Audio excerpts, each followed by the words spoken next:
నమస్కారం. ఘంటారావానికి స్వాగతం. ముందుగా ప్రధానాంశాలు.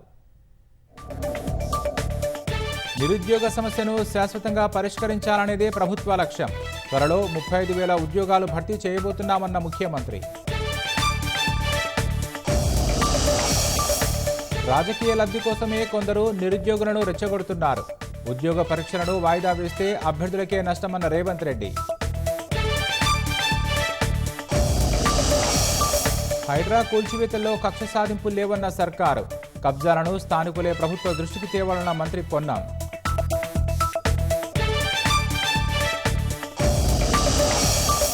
సికింద్రాబాద్ బోయినపల్లిలో భారీగా పట్టుబడిన ఎంఫటమైన్ డ్రగ్. 8.5 కోట్ల విలువైన మత్తు పదార్థాలు స్వాధీనం.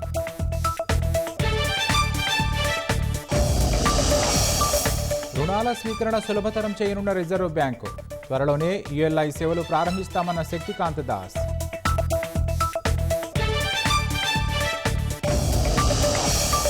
లద్దాఖ్లో 5 కొత్త జిల్లాల ఏర్పాటుకు కేంద్రం నిర్ణయం.